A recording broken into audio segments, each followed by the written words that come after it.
kamu kurusan sih? Kurus, mau saya kurus, mau saya gendut, terserah saya dong. Ini hidup saya. Kenapa ngurusin hidup saya? Kalau kamu ngurusin hidup saya, sekalian sama beban hidup saya dong. Hah, kamu itu perut apa karung sih? Ya suka-suka saya lah. Saya kan dikasih makan, gak kayak kamu kurus gak dikasih makan. Stop. Nah teman-teman, jadi bullying itu termasuk berbahaya loh dan bisa merusak mental kita. Oh iya, tadi lihat ya, di GSG ada kegiatan apa sih? Jadi di GSG itu sedang ada kegiatan KPAID. KPAID itu apa? KPAID itu Komisi Perlindungan Anak Indonesia dan Daerah. Kita ikut lihat kegiatan yuk. Ayo.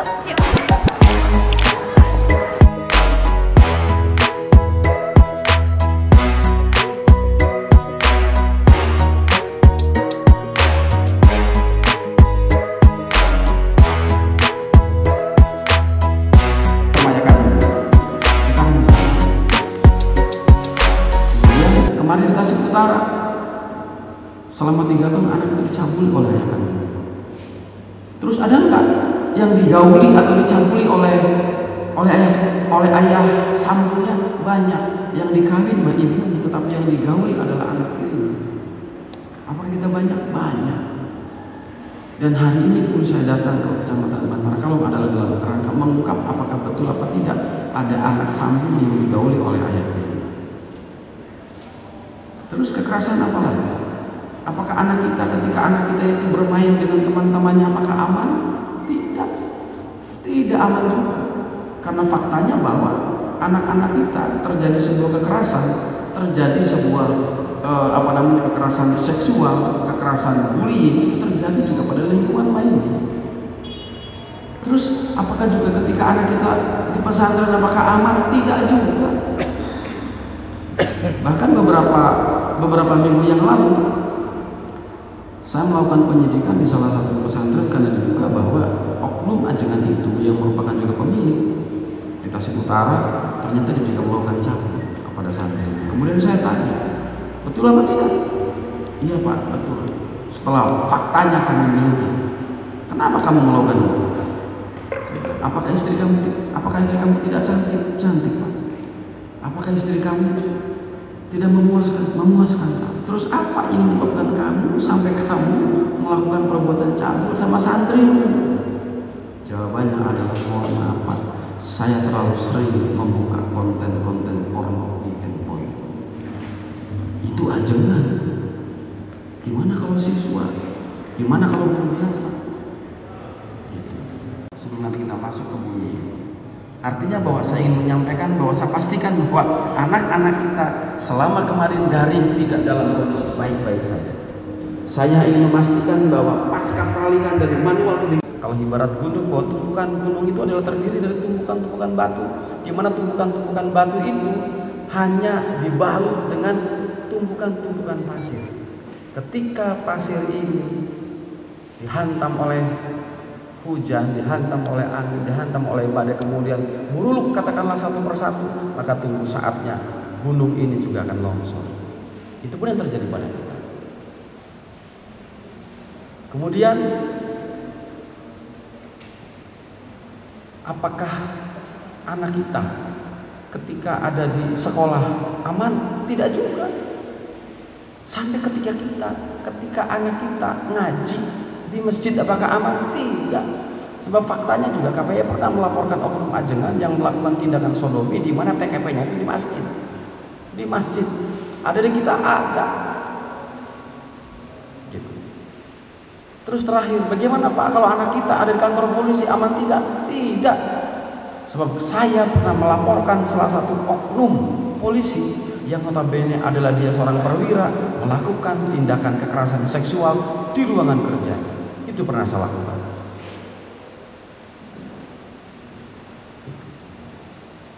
Yang keempat, yang hari ini sulit deteksi dan kemudian menjadi sebuah ancaman buat anak-anak kita, ada bahaya grooming. Bahaya grooming ini adalah sasarannya anak-anak kita yang usianya 11 sampai 12 tahun sampai anak-anak kita yang usianya 16 sampai 17 tahun. Teman-teman siswa ada pernah mendengar istilah grooming? Belum pernah dengar grooming istilahnya? Ya sudah, kalau gitu. Teman-teman sekalian pernah berteman di Facebook di mana Facebook itu identitasnya tidak jelas, tapi mengajukan pertemanan kepada kita. Apakah melalui Facebook, apakah melalui Instagram, ataupun melalui apa? Pernah? Kemudian orang itu profilnya biasanya orang lain. Betul? Profilnya orang lain. Dia ngajak berteman di Facebook, kemudian inbox siapa nama kamu, di mana alamat kamu, kemudian minta nomor WA. Pernah ada yang begitu? Ada yang pernah, ada yang geleng-geleng. Coba yang pernah. Ya.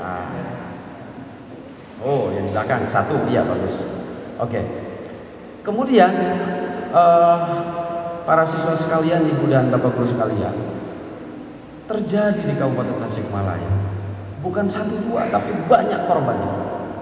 Di mana grooming itu adalah sebuah modus yang dilakukan oleh seseorang, tetapi seseorang ini diduga memiliki jaringan nasional bahkan internasional, di mana sasarannya adalah anak-anak. Gitu. Yang mereka lakukan adalah dia berkenalan melalui media sosial, kemudian dia mencoba mengakrabkan diri, tukar-tukaran nomor WA. Setelah tukar-tukaran nomor WA, apalagi yang dia lakukan? Gitu. Mencoba mencuri hati si perempuan itu. Sampai kemudian anak-anak kita itu berpacaran lewat media sosial. Ketika dia berpacaran dengan media sosial, maka apa yang terjadi? Apakah anak itu mudah terpercaya, mudah tertipu, atau apakah anak-anak kita ini tidak memiliki basic iman yang cukup, tetapi faktanya kemudian tanpa pernah ketemu di darat anak itu melakukan pacaran. Dan ironisnya, apa yang diinginkan oleh si pemilik akun palsu itu diikuti. Pertama dia minta foto, dikirim foto. Kemudian setelah minta foto, dia minta foto setengah telanjang, dikirim juga. Gitu. Setelah dikirim foto minta telanjang, kemudian minta dikirim foto begini, dikirim juga, terus dikirim. Kemudian minta video seks. Setelah minta video seks apa lagi? Dia tidak mau, kemudian sudah diancam, kalau kamu tidak mengirimkan video seks, maka foto kamu yang mobil akan saya sebarkan. Yang namanya anak-anak takut, kemudian dikirimlah. Dia mengikuti anjuran-anjuran dipandu melalui video call itu. Sehingga ibu dan bapak sekalian, anak-anak perempuan kita, mohon maaf, hari ini itu dia tipe zaman saya. Ketika saya apel, atau kamu mau apa? Saya mau main pak. Nggak boleh. Anak sedang belajar. Pulang kamu juga harus belajar. Pulang. Gitu. Pulang. Paling saya bikin surat. Itu pun mesti dititipin ke temennya. Nunggu jawabannya lama 1 minggu. Ya bukan begitu. Tapi sekarang, gitu. Sekarang tiba-tiba saya punya anak nih. Gitu. Tiba-tiba ada yang apel. Gitu. Namanya Agus. Agus ngapain kamu? Saya mau apel pak. Ke siapa? Ya ke putra Pak Ato lah. Jangan, anak saya lagi belajar. Pulang kamu, pulang. Kemudian apa yang terjadi? Saya naik ke lantai 2 di rumah saya. Ternyata anak saya sedang video call sama si Agus. Sedang video call. Jadi, oh ada Pak Agus. Oh maaf.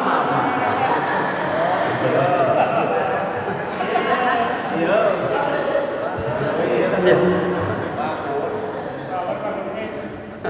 Jadi maksudnya esensi yang ingin saya sampaikan bahwa Indonesia ini sudah tidak bisa lagi dikunci, apalagi rumah kita. Indonesia ini sudah nggak bisa lagi digembok.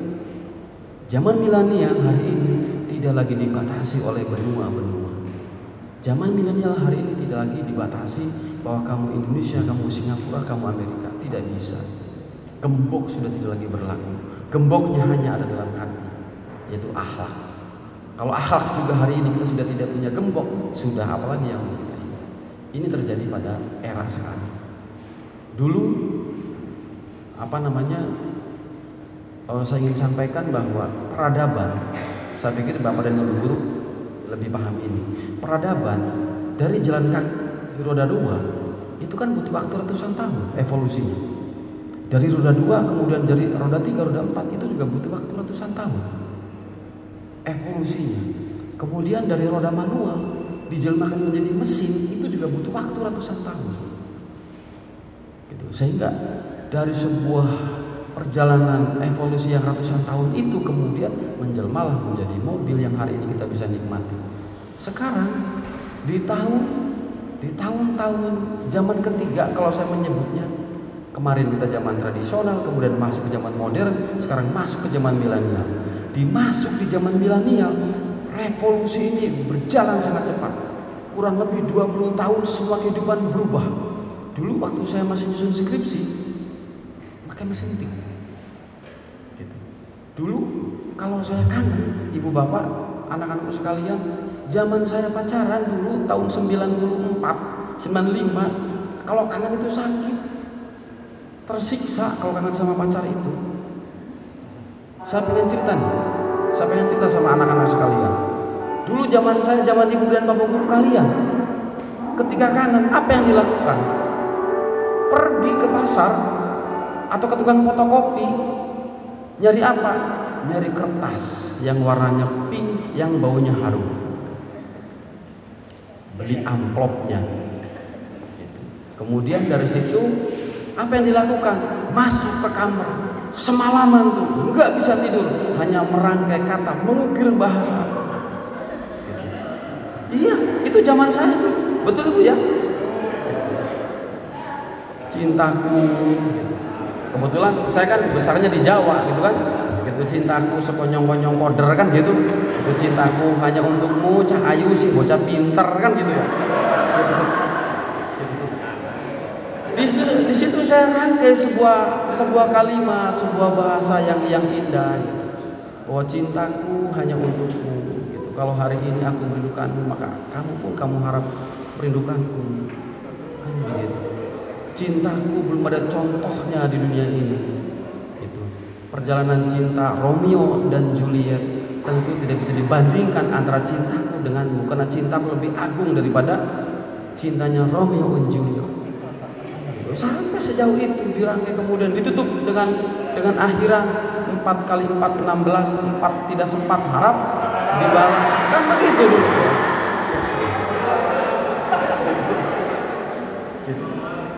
Dulu tuh begitu.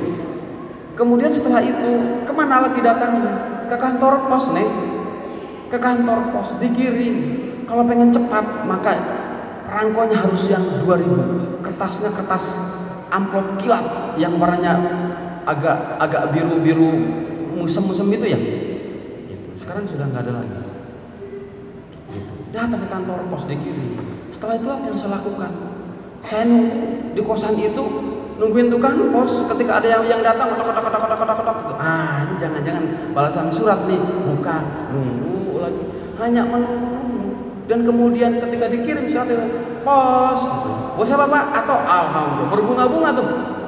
Seperti halnya ibu dan bapak guru menerima SKPNS gini bu. Tadi buka heula, makan dulu kan begitu. Ya, gitu, makan dulu, dicium. Kan begitu. Artinya bahwa cinta di zaman itu gitu, mahalnya sangat luar biasa dibanding cinta zaman sekarang. Anak sekarang kalau kangen enggak begitu, instan, kirim WA, aku kangen, selesai. Gitu. Gitu, selesai anak sekarang. Gitu. Tahu menjadi narasumber di PGRI Kabupaten Tasikmalaya. Nah, kemudian itu saya mencoba memberikan pemahaman saya tentang Undang-Undang 35 tahun 2014. Itu bahwa menyakiti, membuli itu tentu beda konteks dengan mendidik. Beda konteks dengan mendidik. Perilaku ketika di luar sekolah atau di luar lembaga pendidikan dan perilaku ketika anak itu ada di dalam area pendidikan tentu berbeda. Perilaku kita perilaku anak-anak kita ketika ada di dalam lembaga formal, maka keberadaannya itu dijamin oleh undang-undang. Ada undang-undang. Perilaku guru, perilaku pendidik ketika di luar lembaga formal, di lembaga informal itu pun diatur oleh undang-undang. Misalkan pondok pesantren, itu diatur dalam undang-undang. Titik tekannya jelas, mendidik dengan menyakiti berbeda. Yang dimaksud menyakiti adalah sebuah tindakan yang berisiko pidana. Misalkan memukul sampai kemudian berdampak pidana. Misalkan apa? Indikatornya sampai berdarah sehingga muncul ketika divisum itu maka ada hasil visumnya. Ada hasil visumnya. Maka otomatis ini kategorinya sudah menjadi kategori pidana. Sebab kalau anak itu dididik, maka dipukulnya pun tidak akan keras-keras. Sehingga kalau dilaporkan ke polisi kemudian divisum, maka tidak akan muncul di visumnya. Karena hanya dijewer, karena hanya di sehingga menyakiti dengan mendidik itu berbeda. Kalau menyakiti, kita punya tenaga 100%, kita bisa keluarkan semua tenaga 100%. Tapi kalau untuk mendisiplinkan, mendidik cukup dengan 15%. Agama juga itu sudah menyampaikan, mengajarkan. Apakah boleh memukul? Boleh. Pertanyaan berikutnya, bagian apa yang harus dipukul? Gitu. Ya Rasul, boleh nggak saya mukul istri? Boleh. Tapi apa yang dipukul? Bagian belakangnya. Itu pun tenaganya cukup 15%. Tapi hati-hati juga kalau kita memukul siswa perempuan 15% yang dipukul bagian belakangnya bisa dilaporkan cabul. Kan begini. Bisa dilaporkan cabul, Pak, saya dicabul di apa?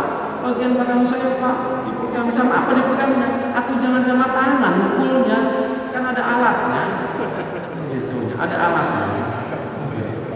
Nah, sehingga titik poinnya adalah itu, menyakiti dan mendidik itu berbeda. Satu itu. Yang kedua, yang tadi saya sampaikan bahwa perangkat hukum hari ini berbeda dengan zaman kita. Dulu nggak ada KPAI, hari ini ada KPAI. Dulu nggak ada KPK, hari ini ada KPK. Dulu nggak ada MK, hari ini ada MK. Dulu nggak ada komite, ya, hari ini ada komite di sekolah. Hanya dengan cara mendidik normatif nggak bisa. Mendidik anak-anak kita supaya jadi soleh dengan aturan yang ada nggak bisa. Butuh ada improvisasi, butuh ada gaya, butuh ada pendekatan. Sekarang sudah nggak main lagi. Yang namanya mahasiswa apa? Yang namanya guru siswaan itu kudu berkumis, kudu jagung badak, mun isuk-isuk, dia sudah nggak musim lagi. Bila perlu kesiswaan itu adalah guru di mana dia adalah paling dekat dengan siswa. Di mana guru yang ketika ada masalah maka curhatnya ke situ. Selain guru, guru yang memang bisa menimbulkan suri teladan ketika jangan ngomong, siapa. Artinya sudah tidak lagi begitu. Kalau dulu kan polisi tentara kumis yang dipiara. Sekarang sudah nggak lagi. Jadi perangkat hukum saja sekarang sudah nggak pakai kumis. Coba lihat Kapolri di kita. Ada nggak kumis? Hanya satu Kapolri yang berkumis. Kapolri kemarin itu ada kumisnya. Gitu. Yang lainnya enggak. Panglima TNI enggak berkumis kecuali Pak Hadi kemarin itu setelah diganti sama Pak siapa? Pak Andika enggak berkumis lagi. Gitu. Nah, guru-guru tidak berkumis lantaran kumisnya sudah banyak uban. Gitu. Makanya dikurut kumisnya. Dan hari ini saya mau jujur, saya tidak mau dikurut, kan begitu. Nah, jadi hari ini di dalam melakukan pola didik, pola asuh kita di sekolah butuh ada improvisasi. Karena terus terang hari ini itu siswa-siswa yang sekarang hari ini ada berbeda dengan zaman kita dulu. Assalamualaikum warahmatullahi wabarakatuh.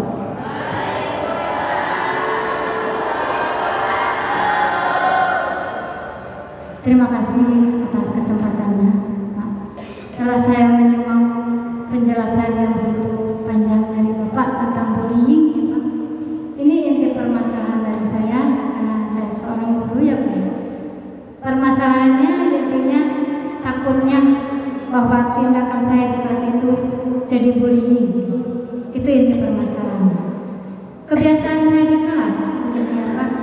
sebelum pembelajaran dimulai, saya selalu anak-anak silakan berdiri semuanya. Anak-anak itu berdiri, lalu saya semuanya dilihat, dikontrol. Saya memisahkan anak itu. Ini anak yang lengkap pakaiannya dari atas rambut sampai sepatu dipisahkan. Anak yang sudah boleh disebut baik dipisahkan di sebelah kanan. Berdiri semua. Lalu saya evaluasi.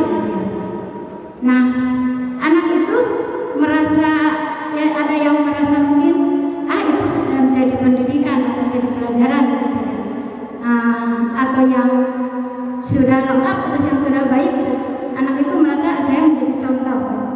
Lalu anak yang belum lengkap atau yang kurang baik itu, anak itu merasa ini pelajaran atau pendidikan dari ibu. Nah, yang jadi permasalahan setelah pulang ke rumah, anak itu ada yang japri WA ke saya gitu. Bu, mohon maaf ya, tadi saya merasa malu dengan teman-teman, katanya. Ada kalimat itu. Nah, saya berpikir kalau setelah mendengar penjelasan dari Bapak yang begitu panjang tadi, kata Pak Haji Dadang juga beda ya, kalau di rumah sampai dilaporkan jenologinya banyak, itu udah biasa ya. Nah, apakah perbuatan saya itu termasuk bullying? Itu. Terima kasih Pak. Assalamualaikum warahmatullahi wabarakatuh. Terima kasih. Seorang lagi Pak Amor.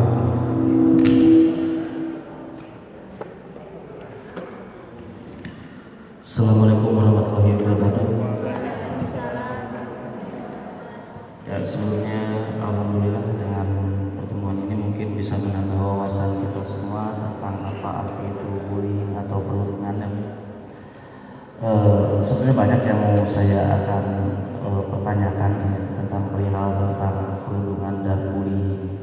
Tapi saya ambil garis bawah aja di sini. Seperti yang kita tahu, untuk kasus perundungan dan kekerasan itu bukan hanya dilakukan oleh guru terhadap anak, tapi juga ada terkadang dilakukan oleh anak terhadap guru, Pak. Seperti itu. Nah, yang saya pengen tanyakan adalah yang saya ketahui bahwasanya kita sebagai guru juga dilindungi dengan Undang-Undang Perlindungan Guru Nomor 14 Tahun 2005, perlindungan guru dan dosen di situ. Nah, ketika ada anak yang melakukan kekerasan terhadap guru, kekerasan tersebut mungkin terlalu keterlaluan hingga akhirnya guru pun membalas dengan hal yang setimpal seperti itu. Nah, anak juga di situ ada undang-undang perlindungan anak kan ya.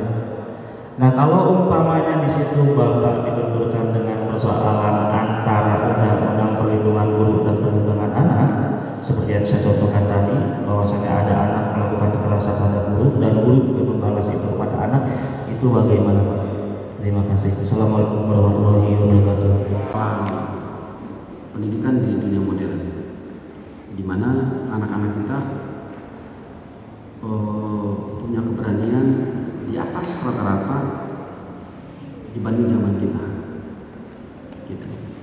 Yang mesti kita tahan adalah bagaimana anak-anak ini tidak menjadi netizen kepada gurunya.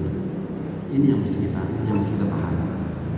Saya pikir masih ada kesamaan antara Pak Guru dan Ibu. Jadi yang jelas bahwa kalau yang tadi Ibu sampaikan bahwa apakah itu bukan bullying, maka saya katakan tidak. Persoalannya hari ini adalah anak-anak kita itu butuh suri teladan. Persoalannya bahwa anak-anak kita hari ini itu kritisnya itu kadang-kadang, mohon maaf buat adik-adikku, anak-anakku, rata-rata arahannya kurang terarah. Kenapa seperti itu? Dia banyak terinspirasi dari konten-konten kreator-kreator media sosial yang mengakibatkan dia memunculkan sebuah gagasan-gagasan, ide-ide dan sebagainya. Yang kadang-kadang ketika menimpa ke dia, maka terinspirasi dari apa yang dia lihat, apa yang dia pegang.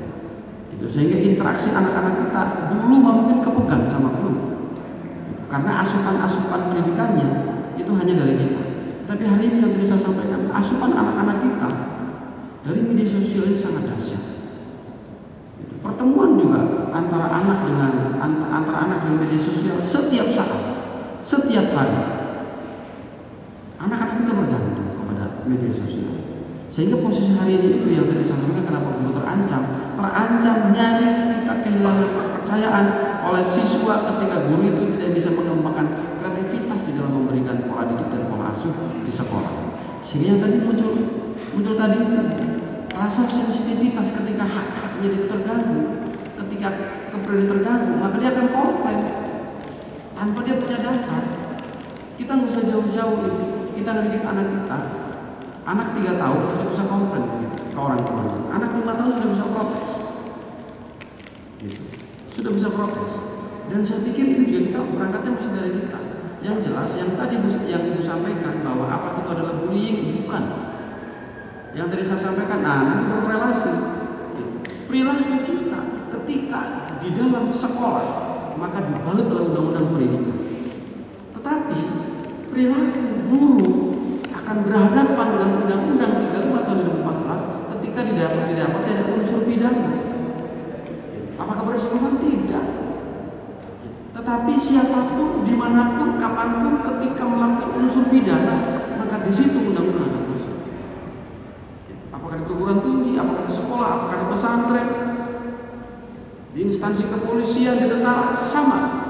Ketika di situ terjadi unsur pidana, maka di situ akan masuk. Jadi Pak Guru tidak ada, intinya tidak perlu cemas, tidak perlu khawatir sepanjang kita tidak melakukan pidana dan tidak ada niat untuk melakukan tindak pidana. Niat kita hanya satu, mendisiplinkan, mendidik, dan itu diatur di dalam undang-undang. Keberadaan ibu guru, bapak guru termasuk siswa diatur di dalam undang-undang. Yang tadi saya sampaikan, motif menyakiti berbeda dengan motif mendisiplinkan. Berbeda motifnya. Walaupun kadang-kadang misalkan bagaimana kalau nampak, ya jelas kalau sekarang tidak.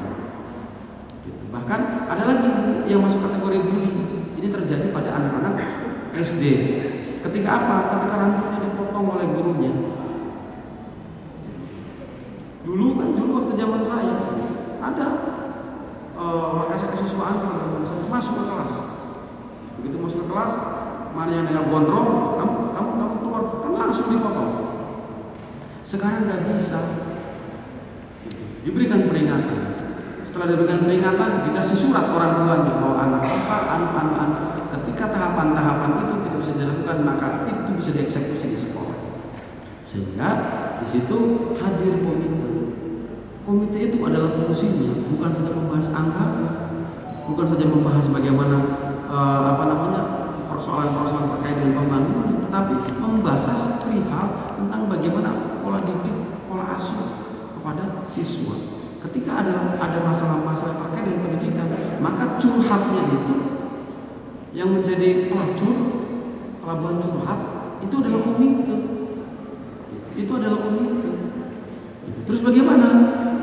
Metode seperti ini adalah metode peningkatan skill. Artinya bahwa bagaimana seorang guru itu butuh ada peningkatan skill di dalam pola asuh, di dalam pola didik. Mengingat kita dilindungi oleh undang-undang, tapi undang-undang ini juga dibatasi oleh undang-undang yang lain. Itu undang-undang perlindungan anak, kemudian dibatasi lagi ada undang-undang pernikahan, undang-undangan yang lain, dan yang lain-lainnya. Itu sehingga kita butuh membuka cakrawala pandang kita. Yang perlu kita ketahui adalah bukan saja ruangan kita di sekolah, tetapi kita juga butuh membuka ruangan-ruangan yang lain. Bagaimana ruangan sosial kita? Bagaimana ruangan sosial pemerintahan kita? Bagaimana ruang organisasi kita supaya apa? Dari wawasan-wawasan yang kita miliki ini kita bisa paham betul bagaimana memposisikan kita menjadi pendidik, menjadi guru yang ramah untuk anak-anak. Gitu. Jadi saya pikir itu, Pak. Jadi pengen saya tekankan bahwa jangan takut, jangan segan, jangan ragu untuk mendisiplinkan siswa. Gitu. Itu cuman hari ini kan kita butuh skill. Perkembangan zamannya sudah berbeda. Karena mesti fair juga. Nanti mesti fair juga gitu bahwa kalau ibu dan bapak guru sekalian gitu, melarang siswanya untuk merokok. Kalau bapaknya mesti merokok. Nah, mau. Karena anak milenial itu butuh contoh, bukan ucapan. Butuhnya solusi. Pak Haji lalu nggak? Cium Pak Guru ngerokok. Nah, saya nanya, Pak Guru punya anak di rumah laki-laki? Belum punya anak. Cium yang punya anak laki-laki di rumah. Nah, kira-kira anaknya boleh nggak merokok?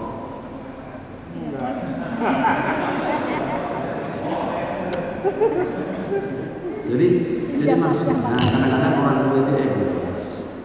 Kita melarang anak kita untuk tidak merokok, sementara kita orang tuanya setiap saat, setiap hari merokok di depan anak kita.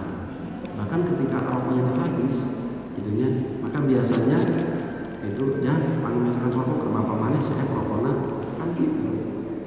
Jadi artinya bahwa apakah ini adil enggak dong? Anak kita itu hari ini tidak bisa disuruh sholat, Bu. Nggak bisa disuruh sholat. Gitu. Jangan ke depan, mohon. Kayak kedap jangan ke depan, mohon. Sampai habis nggak sholat. Terus bagaimana yang benar? Ada bapaknya, jangan ke depannya. Kemudian ayahnya disuruh sama-sama budak untuk dipandu, digelarkan sajadahnya. Kemudian ya koma, itu hari ini yang dibutuhkan oleh kita. Sehingga simpel dari persoalan tadi itu adalah internet, ya Allah. Ya Allah, ya ada internet. Bukan kasus semakin bertambah. Ada KPK bukannya semakin hilang, kasus korupsi malah semakin banyak. Satu persoalan buat kita hari ini itu kenapa banyak kriminalitas, banyak anak-anak tidak nurut sama orang tua. Satu, gagalnya orang tua menjadi idola bagi anak-anaknya. Itu apa persoalannya? Orang tua ketika gagal jadi idola, maka apa yang terjadi? Yang terjadi adalah menjadi kerapuhan di dalam benteng pertahanan rumah tangga.